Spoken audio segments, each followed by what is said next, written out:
welcome to my studio. This is a little different than usual, a little different video than usual because I'm going live and I'm introducing you to my workstation. This is where I work and record and teach. So first of all, I want to say hello and to just send you my health wishes, and I hope you are doing well.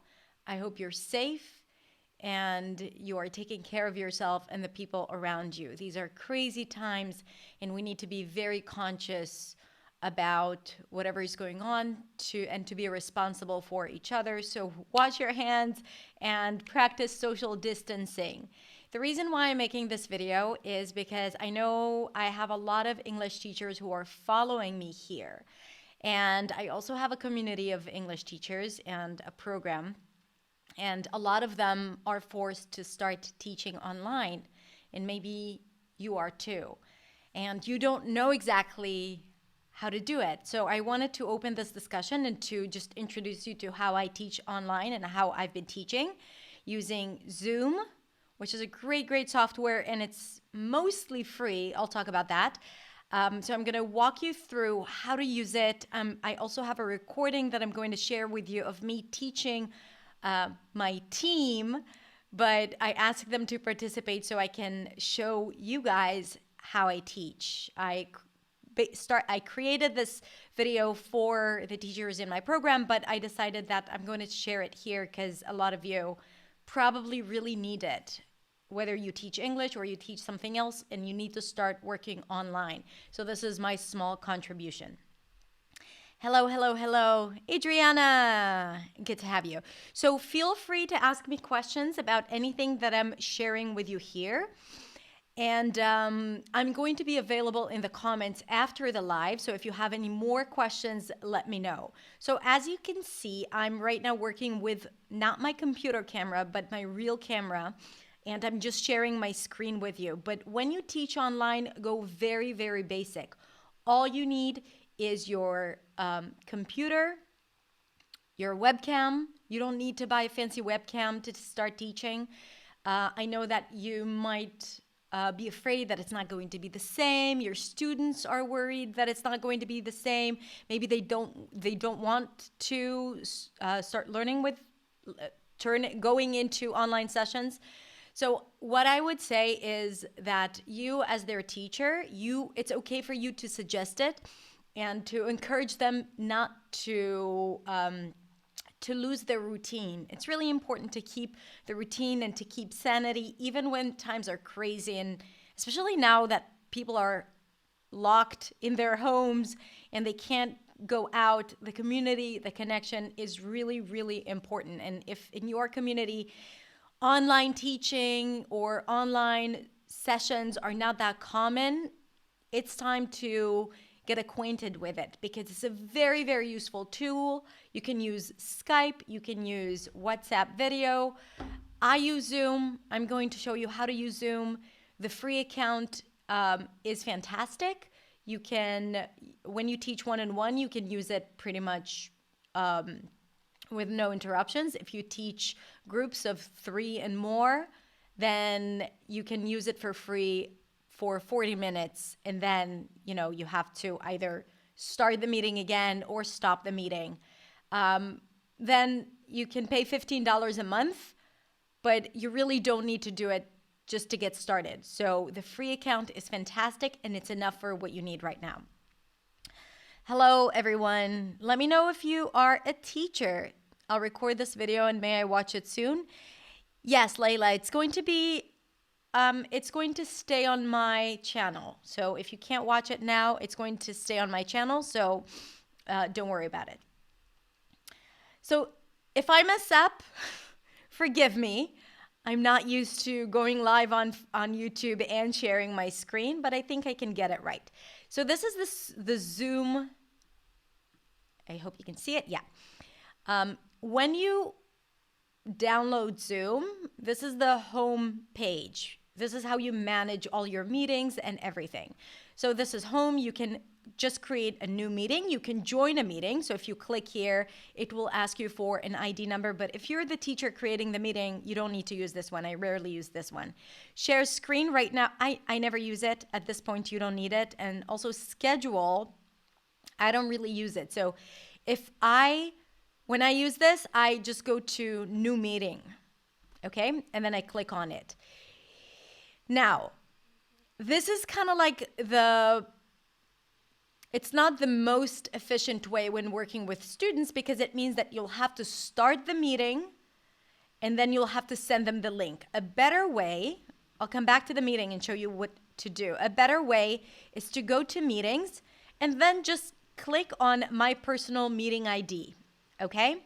And then you can copy invitation, and then it copies it to the clipboard, and then you just paste it in an email you send your students. And this is the ID that they always use when they have a lesson with you. You can also schedule a specific meeting, right? Hadar and YouTube. And then I can set the hour, the time, and then I schedule it. It automatically takes me to my calendar, but I don't want to go into it right now. But then you see, it's here in my meetings, and then I go and click start.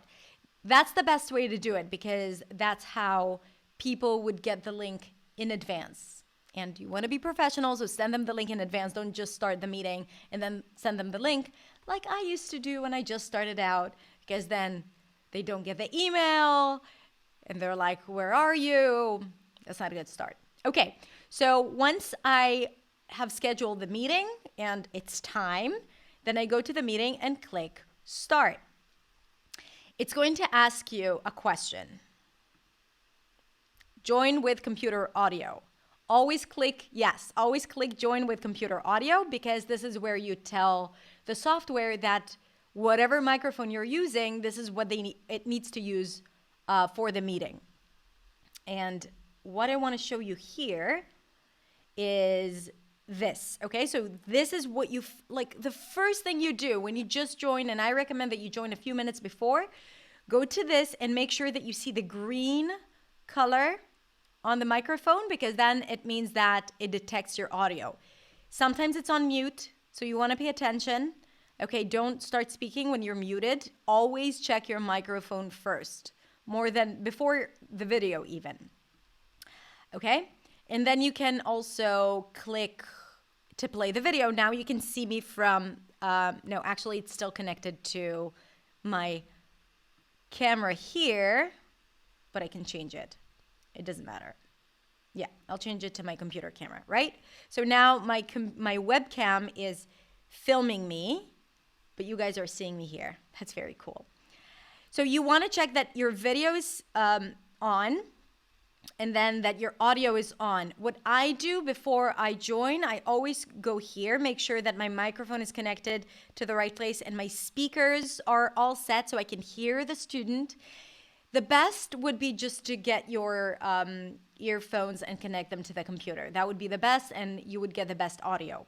But if you can't, just make sure it's the system speakers. Test speaker and microphone. Don't skip that step, okay? Do you hear a ringtone? Yes. And then you speak 1, 2, 3, 4, 5. Yes. And then you speak 1, 2, 3. You hear a replay.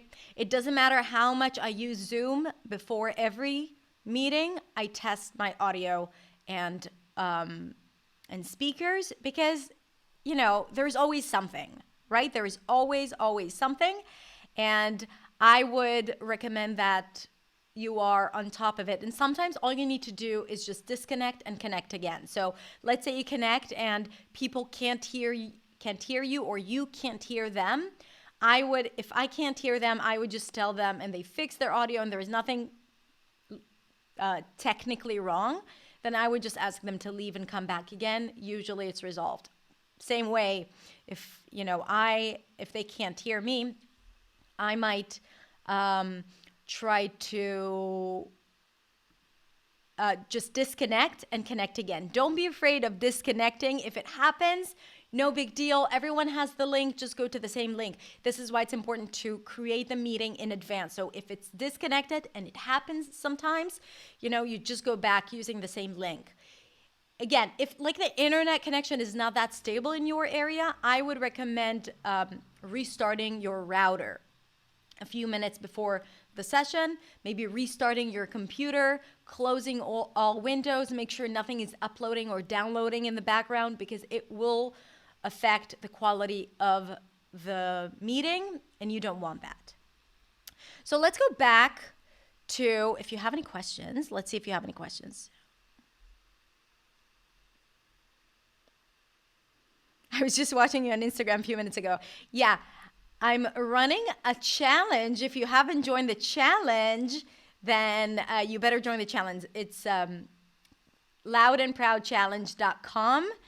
And we just started day 1. But this is not related. This is just to help you manage Zoom better if you need to switch to online teaching because of the situation. Diosa says, I'm a Spanish teacher in the USA in public school district. Do you need to start teaching online? Are they closing schools right now? I know they are in New York, so let me know how it's going. Okay, so going back, so I know it's not a regular English lesson. It's really just, it's mainly for people who need to start using Zoom to teach.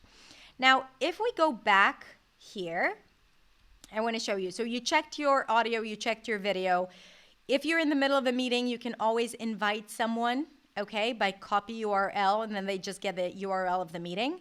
You can manage participants. So right here, you'll see all of your participants. If it's one person, then you don't really need to use it. But if it's 3 or more, then you can actually mute them from here. I'll show you. I'm going to show you a video of me teaching a group of people, so you can use it. I'm gonna go back here, okay? And then you can share your screen.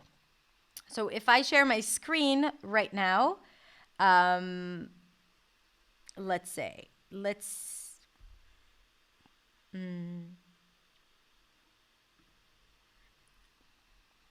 okay. So I'm gonna share with you a slide. Sorry, I'm trying to show you. Okay, this is a slide that I used for English Teachers Academy. So it's about how to teach the TH, right?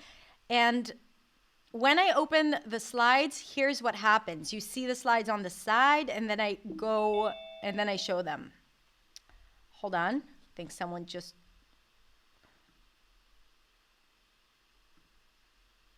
joined. I have a feeling someone just joined the Zoom meeting. Okay, stop share. Yeah. Maybe someone joined the Zoom meeting because they saw the Zoom ID. So please don't join the Zoom meeting right now as I'm broadcasting live. Thank you. And okay, so I can share the screen. I'm going to open a different meeting. I can share the screen as you've seen. I'm going to show you the video. I can share the screen, and I can also use the whiteboard. So as there is a feature of whiteboard, and you can use it to write on your slide. So you can share your screen and then write on it using the whiteboard. What I'm going to do now is I'm going to quickly share with you a video of how I use Zoom to teach a group of people. So it's going to be a little funny. Okay, so this is Vika, Sergey, and Maxime. Vika and Sergey are on my team, and they're incredible. And I asked them to participate in a fake lesson so you guys can see basically how I work with people. Okay, so as you can see, if you teach more than one person, use the gallery view so you have all of them in front of you. I'm going to play it. I'm going to show you how we manage a meeting with 3 people. And right now, for example, what I can do is I can mute Maxime so he can, go on and talk, and it's not going to interfere with us. So I can go to manage participants if I know that he is not participating, or if there is a lot of background noise, what I would do is This is how I mute people in the middle of the session. If they're not aware of the fact that they're loud and someone else is speaking. Just go here, manage participants. I can see them, and I can mute them separately. Okay, and now Maxime, Sergey, and Vika. No, Vika is not muted. And then I can unmute them according to what we want. So I'm going to keep Maxime muted for now, and only Vika and Sergey are going to speak. If you are working with a large group of people, like 10 or 15 people or more than that, you can just click mute all, and it's going to mute everyone. And then usually what I do is if I work with one person, for example, Vika, I'm going to ask you a question now. I'm going to unmute you. So Vika, how was your day? My day was fine. Thank you very much for asking. Oh, you're very welcome. And Vika, what would you like to learn today? And now I'm going to switch to speaker view because I want to take a closer look at Vika and feel like she's really in front of me. So Vika, what would you like to learn today? Okay, so yeah, I use it on and off. If I speak, if like it's a group of people and I want to look at someone in particular and I work with them one-on-one, then I would switch to the speaker view, and then I see them and I still see the rest of the people up above. Well, for me, the most struggling sounds are as in cat, R, maybe TH, but you know better, and you know. So let's do the R. Let's do a quick lesson of the R. Okay, I'm going to move forward to where I think I marked it.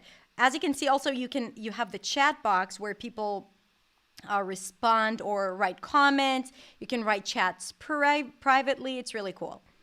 And now I'll show you how I manage. Again, if you need to teach more than a few people, I always like to give them the feeling that it's a real class.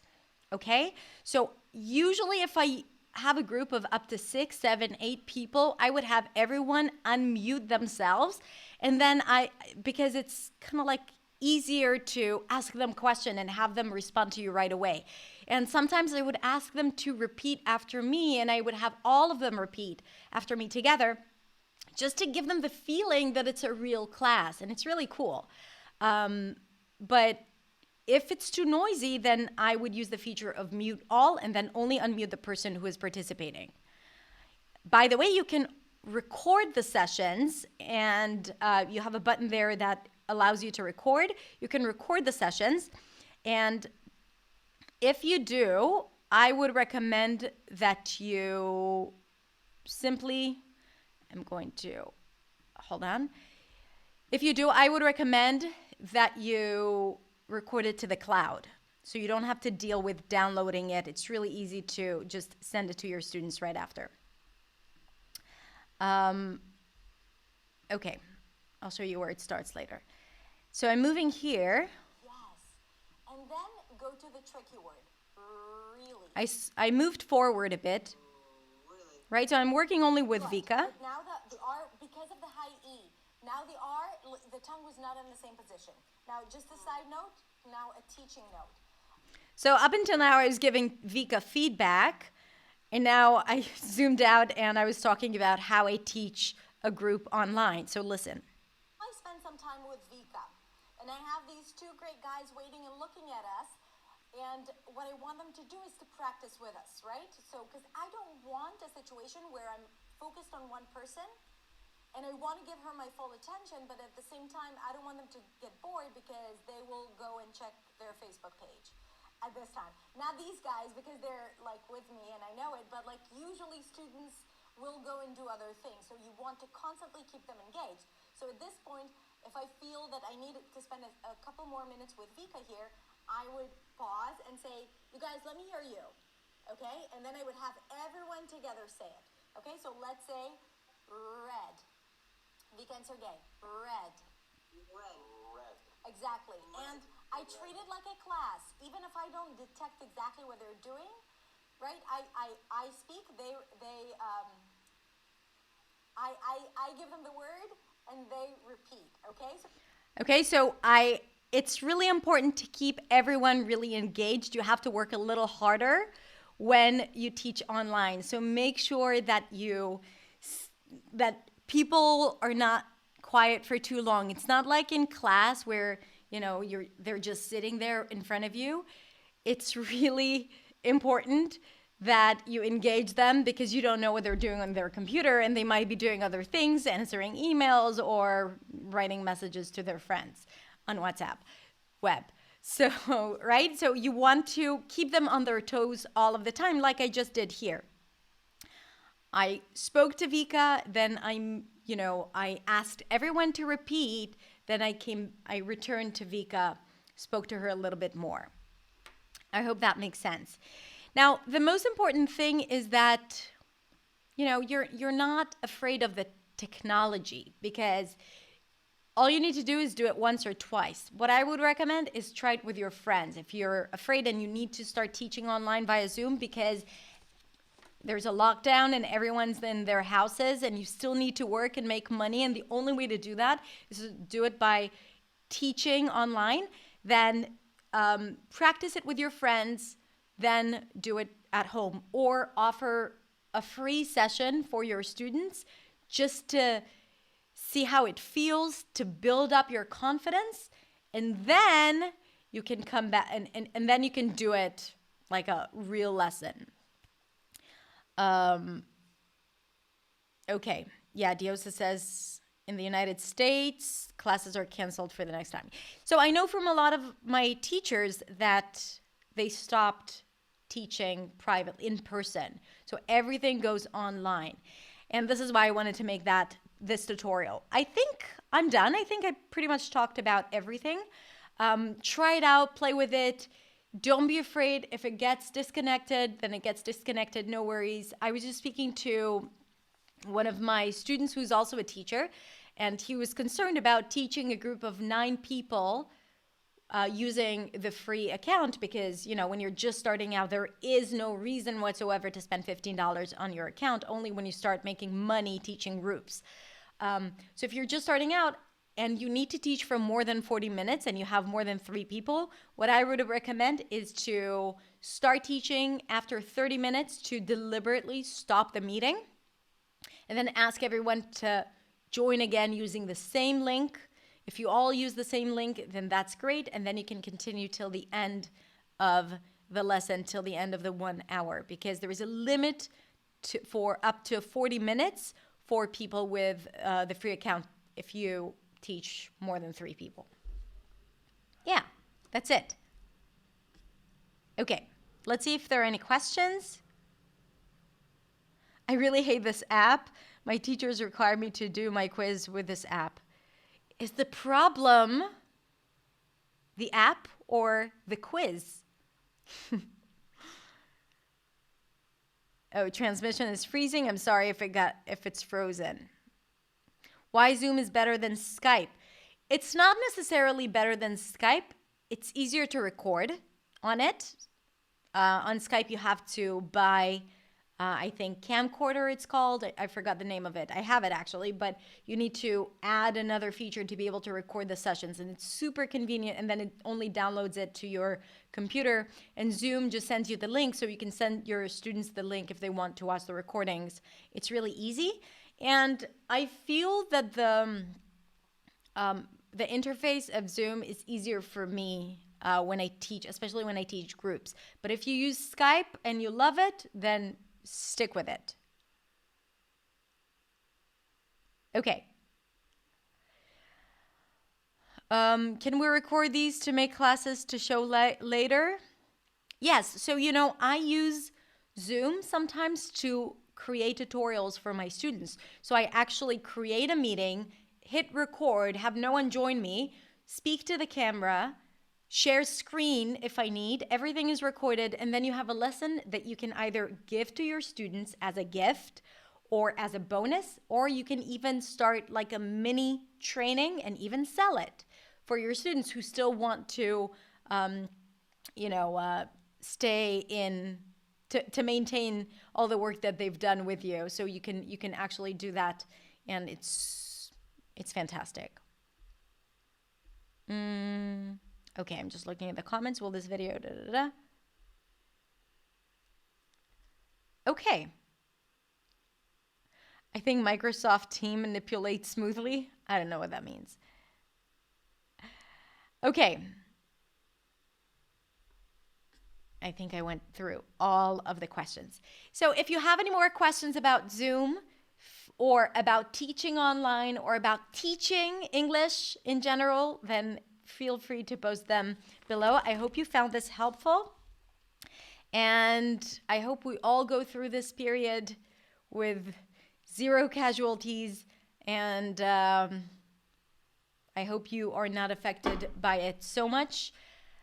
Sending you lots of love and health wishes. And I'll see you. I actually have a video coming up tomorrow, so I think you're going to like it, about the fluency framework. And if you're still here, then join the challenge. I'm running a fluency challenge called Loud and Proud, loudandproudchallenge.com. It's day 1 now. You can still catch up. There is like a 23-page workbook. It's fantastic. So, and the community is amazing. We have a community on Facebook, a Facebook group. So join us if you're here. If you're an English learner and not an English teacher, and you're still here, then join the challenge. There's a lot of good stuff waiting for you there. Okay? So take care, and I'll see you soon. Bye.